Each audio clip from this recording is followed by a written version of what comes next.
Hi, so today I'm going to read a story called Glass Children that was originally published by the Meadow. And a big shout out to them for nominating this story for Pushcart Prize, which I didn't win. Um, this is another story in the sequence of stories that retell various plagues. I'll let you figure out what this one is.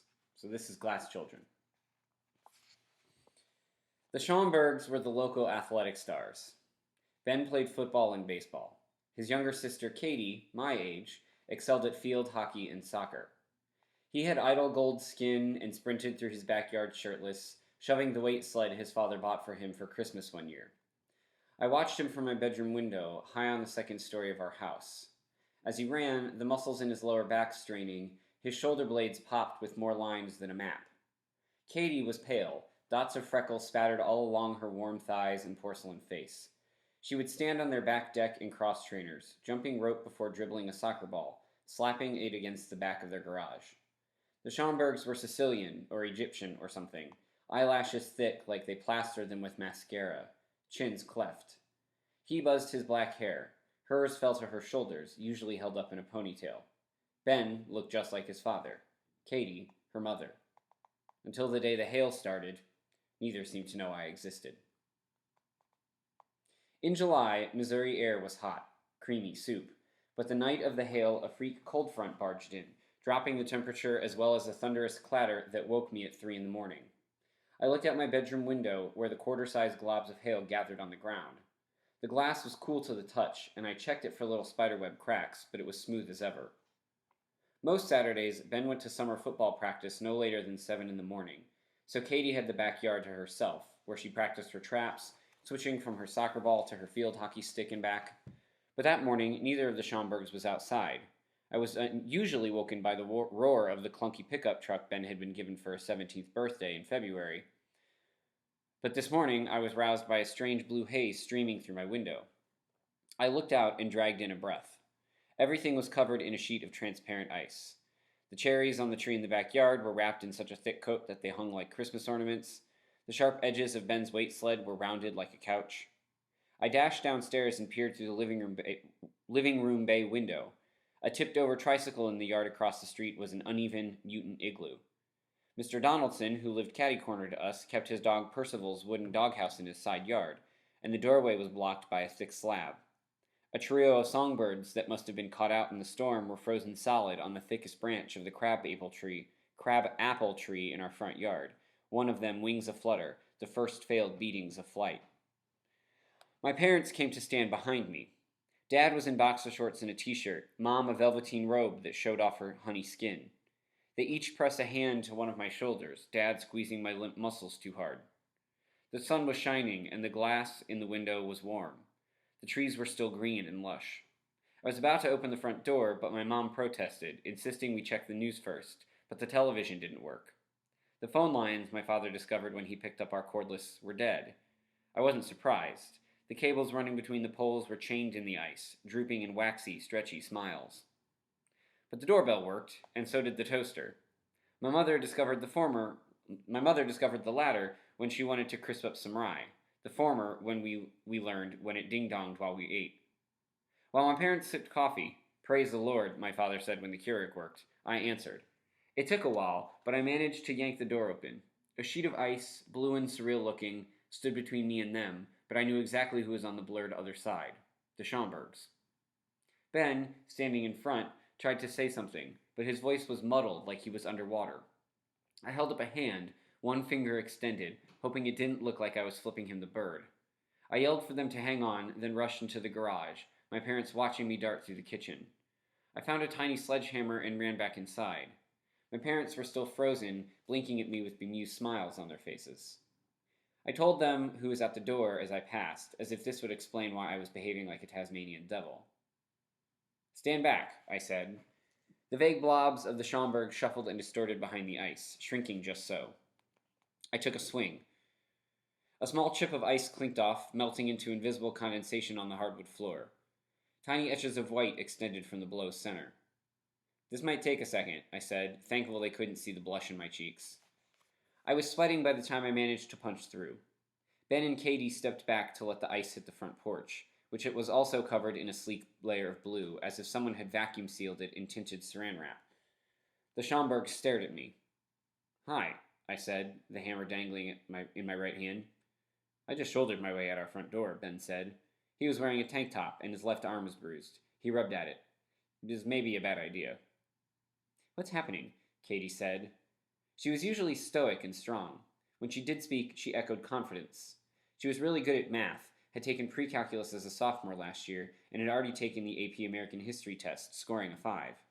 I'm pretty sure underclassmen weren't supposed to be allowed to take the test, but her dad had made a big donation to the athletic boosters, so the Schomburgs could do just about whatever they wanted. But now, Katie looked pinched, punched inward. "Our parents are out of town," Ben said. He explained that they were at their house at the Lake of the Ozarks. Ben couldn't go because of two-a-days, and Katie had planned to go to a big party tonight, one that, of course, I had heard nothing about. "Can we come in?" Katie said. "Yeah," I said, sweeping the front door open to its full length. "Please." The Schomburgs picked their way across the front porch in dainty, careful steps. "I ate ass 2 feet from our door," Ben said. His yellow tank top made his gold skin look even darker. I could see the blurry smudge of his underarm hair at the juncture of muscle at his armpit. They sat in the living room, where I explained the television wasn't working. "Ours either," Katie said. "Couldn't put on CNN." We sat in silence, the Schomburgs squashed together on the love seat like an awkward couple, me drowning in the matching recliner, unsure of what to say. I tossed out some inane comment about the weather, which miraculously got Ben going. "I don't get it," he said. "It's like balls hot outside, and yet there's ice everywhere. Explain that. Someone." He looked from Katie to me and back, an incredulous, eggy look on his face, like we were master meteorologists who refused to share information that was obvious to the two of us. "Ice, like, melts in warm weather, but that shit ain't doing anything." I was saved by my mother, who whisked into the room and said hello to the Schomburgs with an affable kindness, immediately snapping into helpful, worried adult mode. She asked about their parents, then inquired as to whether they were hungry. They were not, or thirsty. Ben accepted the offer of a glass of milk, Katie some water. When she brought the drinks and started on a lengthy communique, catching up on how they were spending their summer, doing everything she could to avoid talking about the wonky weather. She slipped in an invitation for them to stick around as long as they wanted, for lunch and dinner even, if they'd like that. Both Schomburgs nodded. They weren't going anywhere. Ben and Katie followed me into the backyard after we bashed out the sheen of ice blocking the side door. The sun was shining, hot and round as ever, the air tumid as if spewed out of a preheated oven. But the cherry trees were inflexible, the back deck as slick as a skating rink. "Weird," I said. Katie marched into the yard, taking care on the composite decking. She squelched her toes against the spikes of grass with a careful uncertainty, as if worried she might puncture the ball of her foot. But once she placed one foot down with ginger slowness, she turned back to me and Ben. "It kind of tickles," she said. Ben followed her, and I watched the Schomburg siblings melt into childhood, prickling their feet against the icy grass and laughing with one another, their cheeks rounding with dimples. I kept looking from one to the other, at Ben's powered, hulking arms that reached up to pinch at a thin, frozen bough from the tree, then Katie's graceful, lithe legs, the modest but still present curve of her chest. Both of them were like magnets, pulling my eyeballs toward their strong, well-manicured skin. I felt like I would short-circuit. Katie waved for me to follow them into the yard. She bent down and picked up a fallen leaf ensconced in ice like a fossil in amber.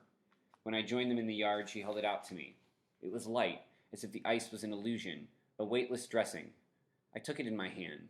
The ice didn't melt. Katie picked up another leaf and crushed it between her fingers. I did the same.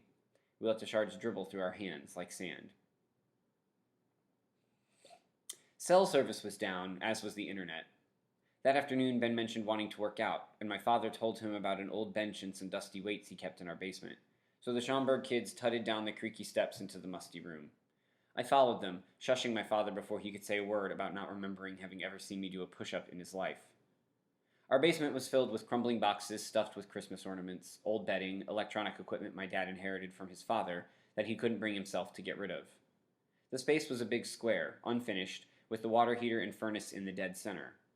My mother had set down a few throw rugs in one corner, along with an old two-back TV and a lumpy brocade-covered couch, thinking that I would use it to entertain my friends. That plan, however, was shot by the moldy smell of the basement and the fact that I didn't have enough friends. I rooted through a bin filled with old tennis rackets, basketballs, and a bocce set, and produced a half-deflated soccer ball for Katie. She blinked at it and offered some thanks before dribbling it to an empty corner and gently sweeping it toward the wall. It made a sad ricochet and slumped back toward her. I called up the stairs for my father to look in the garage for an air pump for his bicycle. You work out? Ben asked me as he settled himself on the bench. It creaked under his weight. Sometimes. How much you press? He gestured toward the stack of thick weight plates. They were plastic, filled with sand, bulbous and bloated. Well, it's been a while. I'm not sure. He raised an eyebrow. The Schomburgs built up a haze of sweat for an hour.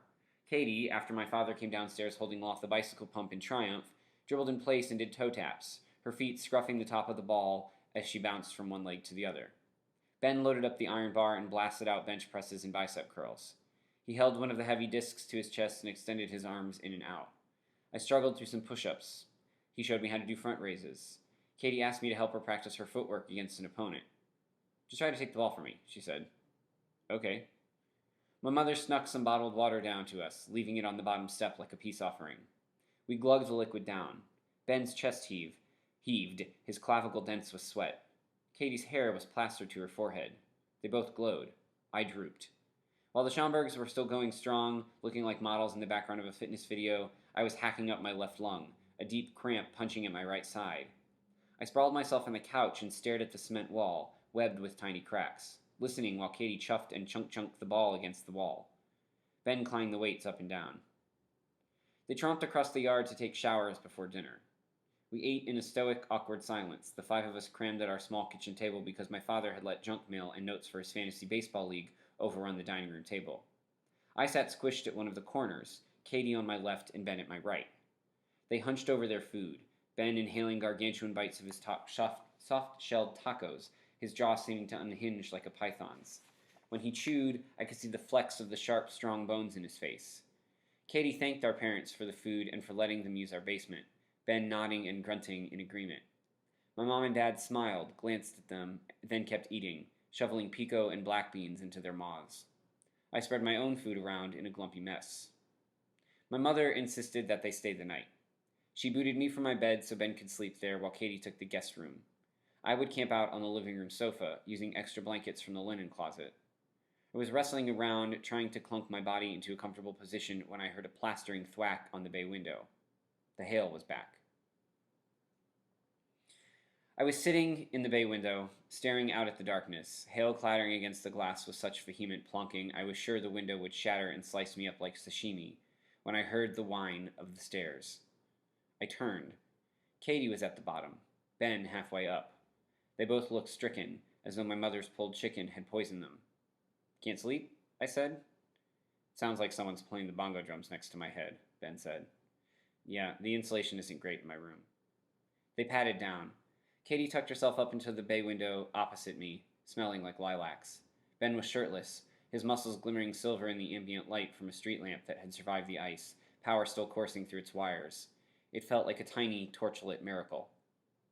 I tried not to stare at either of them, the boggling delicacy of Katie's hard, strong ankles, the clean arch of her foot, the strip of taut skin visible where her tank top didn't reach the crinkled band of her shorts. Ben's accordion of ab muscles, the curled trail of black hair dribbling from his belly button, a hard outie like a fleshy bottle cap, down into his boxer shorts, the hard lines of his quads. They each radiated a suave strength, something easy and inborn. My muscles ached from the hard yards in the basement. Absently, I reached up a hand to my chest, massaging my left pec. Sour pain lit up all the way to my underarm. We watched the hail in silence. In the shadowy darkness, the powdery balls clogged the yard, building up and up in a steady sea that would blanket everything come morning. The only noise was the pounding of the hail on every surface of the house, the street, the kaluna bushes. It outstripped everything, the sound of our breaths, the shift of skin against the carpet, the antsy thrum of my bewildered heart. Night daggered its way into my chest like an eel. I woke up needing to pee, but I shoved the tingly biting feel in my bladder aside. The hail was thundering against the walls of the house like drumbeats. I slithered upstairs. Katie had shut the guest room door, but Ben had left mine open, a sardine can twirl of moonlight slipping out through the jamb. I padded down to the room with a careful ninja drawl. The beat of the hail was thick, but when I got close, I could still hear. Ben Schomburg was sobbing. In a movie, I'd have gone to him, thrown myself on his half-naked body and planted my lips on his, drawing his sorrow out like a weaver's mistake. Instead, I stood there, my feet going to ice, my chest impaling itself on its own breath, listening as Ben Schomburg raveled and spasmed in sorrow. I felt something cut into my side like a slicing knife. I looked up, and there was Katie, a hand on my hip. She pressed the other pointer finger up to her lip. We backed away. He's sensitive, Katie said. Smart, but no one wants him to be. She stared at me. Don't tell anyone. The Schomburg parents didn't come home Sunday. Phones still weren't working, and the collective wisdom was that the roads were too wick-slick for any sane driver to attempt travel, especially someone zigzagging up the windy curls and hairpin turns of the state highways MM, TT, and 54 from Tantera. Ben said his father would never attempt such a drive facing even the most minor weather obstacle. One time, he said, we stayed down there an entire extra day because it was drizzling. Dad said light rain pulls up the oils embedded in the asphalt and makes the road deceptively slick. He rolled his eyes. I looked for the glassy reflection of the previous night, but saw nothing. We were munching on granola bars because the electricity had finally cracked out sometime in the night. Everything in my body hurt, and I was in desperate want of a soda, a glass of milk, anything but the lukewarm tap water my mother set out, but she was insistent that the refrigerator remain shut up like a bank vault to keep the lunch meats and leftovers from spoiling. The day lazed by. When the Schomburgs asked again to use the basement to work out, I begged off, finding it hard to imagine how I could possibly hoist up even the 5-pound weights from the floor. Katie insisted, tugging on my arm while I languished on the couch. We'd have to take cold showers afterward, I moaned. A light lift is good for sore muscles, Ben said. Come on. He went so far as to cuff a hand around my arm, massaging his fingers into my noodly muscle. I bit my tongue. I let Ben drag me through a series of curls and bodyweight squats and overhead presses, my lactic-laden muscles shrieking. Katie did jumping jacks and football runs, more toe touches on the soccer ball. Ben put me through bench step-ups and tricep dips that made my arms wobble. We stood facing one another for skater jumps, and then borrowed the soccer ball, tossing it to one another and squatting down in tandem. He had to shove me up the stairs when we were finished. My father tramped onto the back deck and started up the charcoal grill after knocking its lid loose from its blue case of ice. He convinced my mom to let him open the deep freezer in the garage, assuring her that he'd only let out the smallest blip of cold air. She acquiesced when he pointed out that it was either open up something or begin the slow grinding process of starvation. I didn't mention that the pantry was stocked with plenty of dry cereal and peanut butter and bread. While my father warmed up the grill, I laid down on the deck, still slick with ice. What are you doing? He asked. Cooling off. Quite the workouts they've been putting you through. I'm dying. It's good for you. How's death good for me? Don't be so dramatic.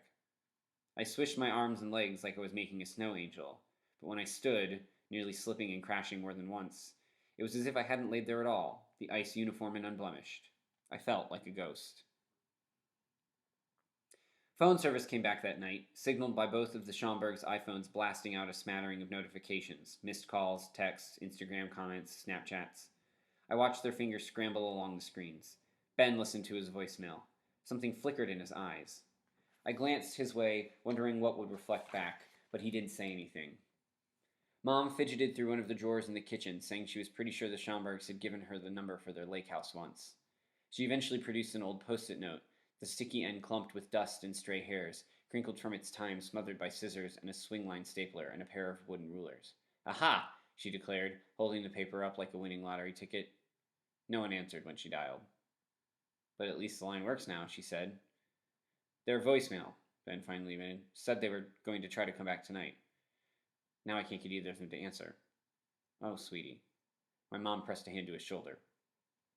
The Schomburgs took up residence in the bay window that night, ignoring my parents' exhortations that they should get some sleep. Ben sat where I'd been.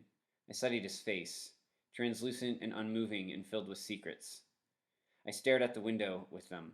We said nothing as we watched the hail come down again, blasting against the already thick curtain of ice that had curved over the window.